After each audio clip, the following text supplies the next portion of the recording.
Praise the Lord church. फिर एक बार आज के इस पवित्र दिन के लिए मैं परमेश्वर को धन्यवाद देता हूं कि प्रभु मुझे फिर एक बार आप लोगों के बीच में लेकर आया। और मैं प्रभु से कल प्रार्थना कर रहा था कि मैं अपने लोगों को किस वचन के विषय में बात करूं। एंड जो बात मुझे प्रभु ने बताई वो बड़ी सरल बात बताई कि परमेश्वर के लोगों से तू इस विषय में बात कर कि इन दिनों में हमको अपने मन की रक्षा करने की ज़रूरत है। Hallelujah. God spoke to me that you must speak to your people how to protect, how to guard your mind. Hallelujah. परमेश्वर ने मुझे बताया कि अपने मन की कैसे रक्षा करना, इसके विषय में तो लोगों से बातचीत कर। और मैं प्रभु का धन्यवाद देता हूँ। आप में से बहुत सारे लोग स्कॉलर्स हैं, बाइबल का अच्छा ज्ञान रखते हैं, अच्छी समझ, अच्छी बुद्धि रखते हैं। आपको बहुत सारी चीज़ों को परमेश्वर ने पहले भी बताया है, परंतु मैं उन्हीं बातों को आपसे शेयर करूँगा जो प्रभु ने मुझे कहने के लिए कही है। हालेलुया। सो आइए आज इससे पहले कि हम वचनों में जाए, मैं चाहता हूं कि हम अपने सिरों को झुकाएं और प्रभु को अपने आप को समर्पित करें, ताकि जो वचन परमेश्वर हमसे बात करने वाला है वो हमारे लिए बड़ी सरलता के साथ हम उसे ग्रहण कर सके, हम उसे अपने जीवन में ले सके। आइए हम अपने सिरों को झुकाएंगे। खुदावन प्रभु यीशु नासरी के नाम से फिर एक बार आज के सुंदर और पवित्र दिन के लिए हम तुझे धन्यवाद देते हैं। स्वर्गीय पिता, रात भर संभाले रखा, आज का यह दिन नए विश्वास नई आशा के साथ हमारे जीवन में लेकर आया, हम तुझे धन्यवाद देते हैं।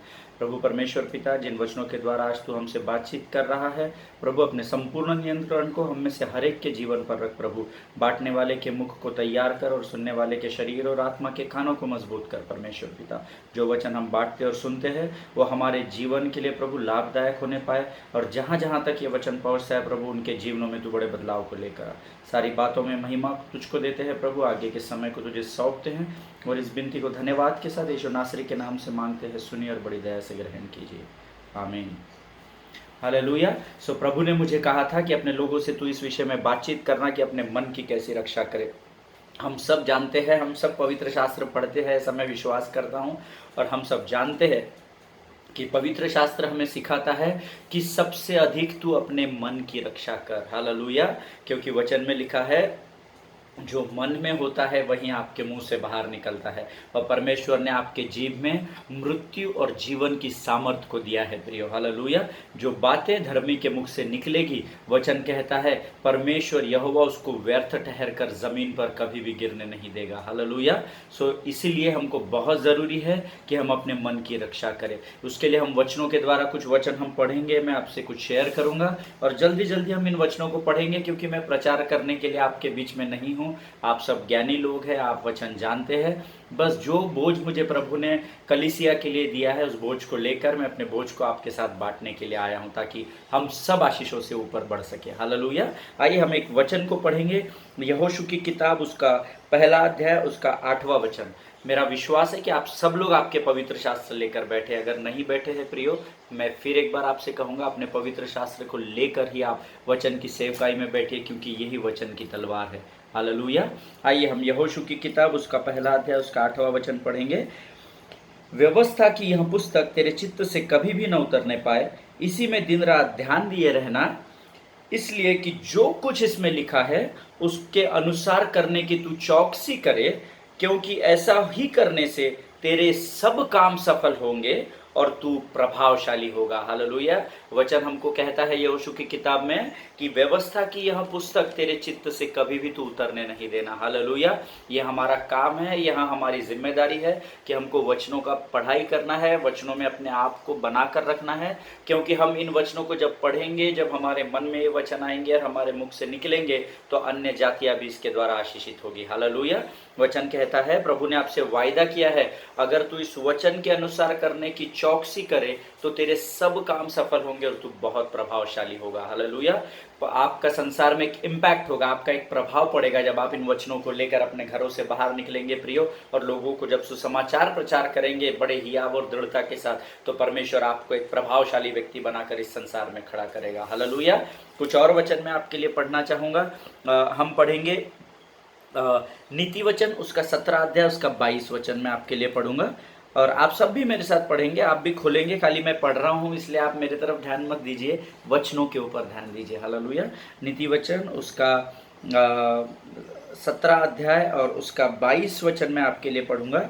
मन का आनंद अच्छी औषधि है, परंतु मन के टूटने से हड्डियां सूख जाती है। हालेलुया। मन का आनंद अच्छी औषधि है, ऐसा वचन कहता है। प्रियो, आपके मन में आपको हमेशा आनंदित रहना ज़रूरी है। हालेलुया।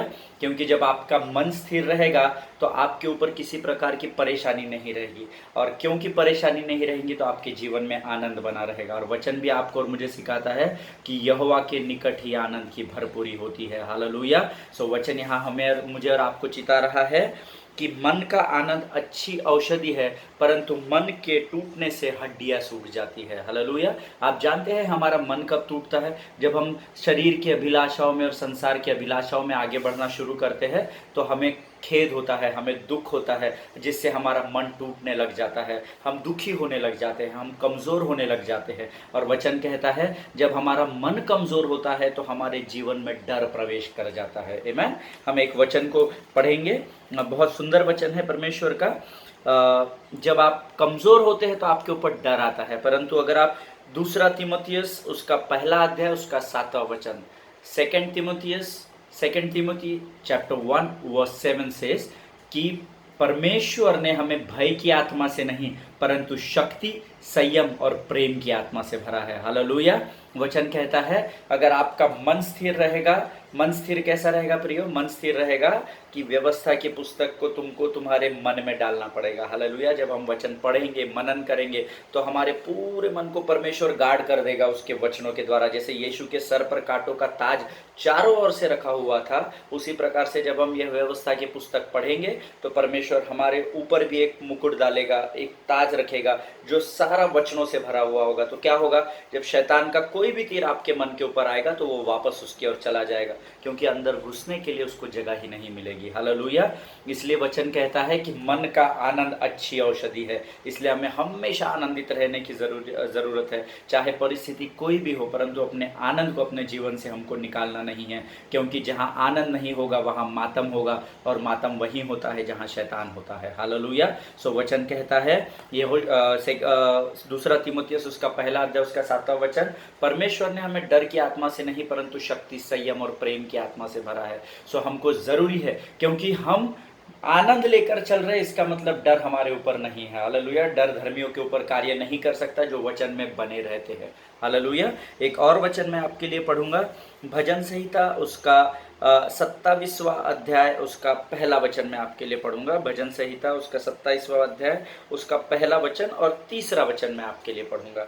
वचन कहता है यहोवा परमेश्वर मेरी ज्योति और मेरा उद्धार है, तो मैं किससे डरूं?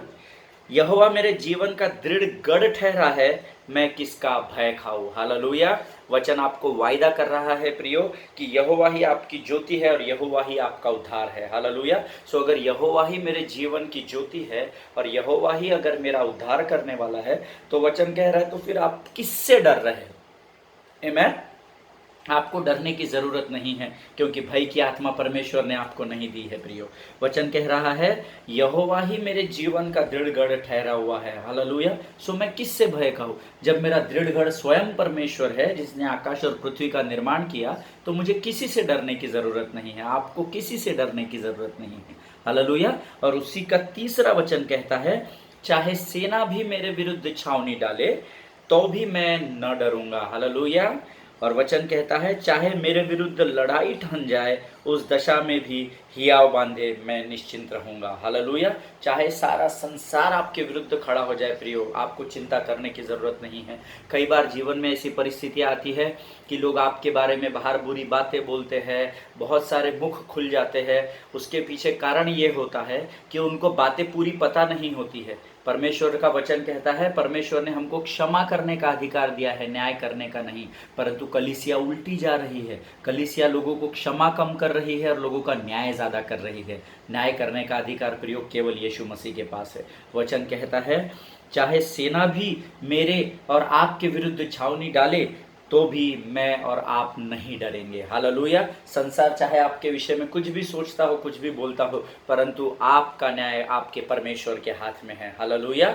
वचन कहता है आप जानते हैं क्या कि जब सेना छावनी डालती है तो क्या होता है? सेना छावनी कब डालती है?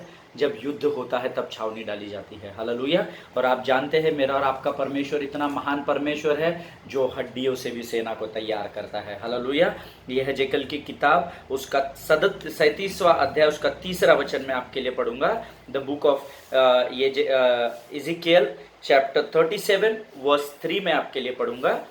तब उसने मुझसे पूछा, हे मनुष्य के संतान, क्या ये हड्डियां जी सकती है? मैंने कहा, हे परमेश्वर यहोवा, तू ही जानता है। जब यह जेकल से परमेश्वर ने पूछा, एक हड्डी का ढेर पड़ा हुआ था और उसको जब दिखा, उससे पूछा, क्या इस हड्डियों से ये हड्डियां जी सकती है, इसमें जीवन आ सकता है? यह जेकल ने परमेश्वर से कहा कि हे यहोवा, तू ही बेहतर जानता है। हालेलुया।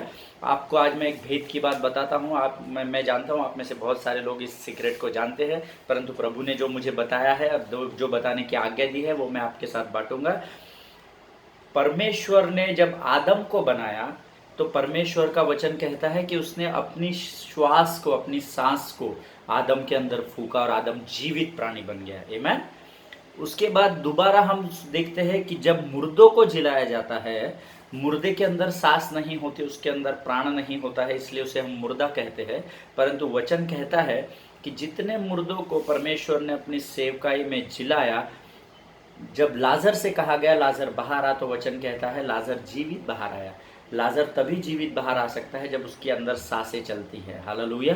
और उसके बाद मैं जब ये वचन पर मनन कर रहा था तो मैंने बाइबल में ये तीसरा व्यक्ति, एक तो स्वयं परमेश्वर यहोवा जिसने आकाश और पृथ्वी का निर्माण किया, जिसने आदम के अंदर सांस को फूका, एक यीशु मसीह जो मुर्दों को जिलाता था बड़े अधिकार के साथ, और तीसरा व्यक्ति मैंने पवित्र शास्त्र में यह जेकल को देखा जिसको परमेश्वर ने यह आज्ञा दी कि तू उस हड्डी में सांस को फूक। आमीन। ये बहुत बड़ा चमत्कार है। जब मैं इस पर वचन पर मनन कर रहा था, मुझे बड़ा आश्चर्य हुआ कि ऐसी कौन सी सामर्थ परमेश्वर ने आपके और मेरे अंदर दी है कि हम अनहोनी बातों को भी करने का अधिकार परमेश्वर ने आपको और मुझे दिया है। हालेलुया। यह जेकल से मैं आपसे आपके लिए एक वचन पढ़ूंगा। यह जेकल की किताब है, उसका 37वां अध्याय, उसका 9 और 10 वचन मैं आपके लिए पढ़ूंगा। तब उसने मुझसे कहा, हे मनुष्य के संतान, सांस से भविष्यवाणी कर और सांस से भविष्यवाणी करके कहे, हे सांस, परमेश्वर यूं कहता है, चारों दिशाओं से आकर इन घात किए हुओं में समा जा कि ये जी उठे। उसकी इस आज्ञा के अनुसार मैंने भविष्यवाणी की, तब सांस उनमें आ गई और वे जीकर अपने अपने पांव के बल खड़े हो गए और एक बहुत बड़ी सेना हो गई। हालेलुया। परमेश्वर के लिए कोई बात असंभव नहीं है प्रियो। मैं प्रभु से प्रार्थना कर रहा था, प्रभु तू मुझे भी उस तरीके से तैयार कर कि जब मैं भी लोगों के लिए, संसार के लिए प्रार्थना करूं तो लोगों के अंदर चिन्ह और चमत्कार होने पाए। हालेलुया। परमेश्वर ने आपसे कहा है, हमने अभी वचन पढ़ा था भजन संहिता में, कि चाहे सेना भी मेरे विरुद्ध छावनी डाले तो भी मैं न डरूंगा। हालेलुया। चाहे आपके विरुद्ध कितने भी लोग खड़े हो जाए, जो हड्डियों के ढांचे से परमेश्वर ने सेना को तैयार किया था, परमेश्वर आज्ञा देगा और वो सेना फिर एक बार आपके लिए लड़ाई को तैयार हो जाएगी। हालेलुया। क्योंकि वचन कहता है प्रियो, युद्ध तुम्हारा और मेरा नहीं है, युद्ध उस यहोवा का है जो इसको उसने कलवरी पर जीत लिया है। हालेलुया। परमेश्वर इन वचनों के द्वारा आप सबों को बहुत आशीष दे। अपने मनों को प्रोटेक्ट करने के लिए हमारे पास केवल एक ही रास्ता है, वो है परमेश्वर का वचन।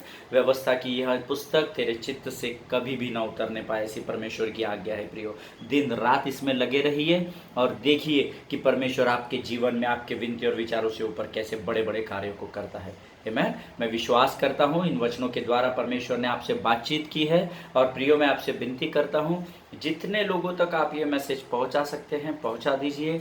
हो सकता है इस संदेश की शायद आपको आज ज़रूरत नहीं है, परंतु जब आप इस वचन को किसी और को भेजेंगे, अगर एक भी व्यक्ति के जीवन में ये वचन कार्य कर गया तो वचन, परमेश्वर का वचन कहता है कि स्वर्ग में सारा स्वर्ग आनंद मनाएगा। हालेलुया। सो जितने लोगों तक हो सकता है आप इस संदेश को पहुंचाइए ताकि लोग इस संदेश को सुनकर आशीषित हो सके। हालेलुया। क्योंकि वचन कहता है कि मैंने लगाया, पौलुस कहता है मैंने लगाया, अपोल्लोस ने सींचा, लेकिन उसको परमेश्वर ने बढ़ाया। हालेलुया। मैं और आप केवल परमेश्वर के राज्य के एक बर्तन है जिसको प्रभु इस्तेमाल कर रहा है प्रियो। आमीन। सो अपने द्वारा हम कितने लोगों को वचन पहुंचा सकते हैं, इसके लिए आप प्रभु से प्रार्थना कीजिए। और मैं विश्वास करता हूं इन वचनों के द्वारा आपको प्रभु ने आज आशीष दी है। आमीन। परमेश्वर आप सबों को आशीष दे। जल्द ही मैं फिर एक बार आपके बीच में आऊँगा। प्रभु आपको आशीष दे। God bless you all.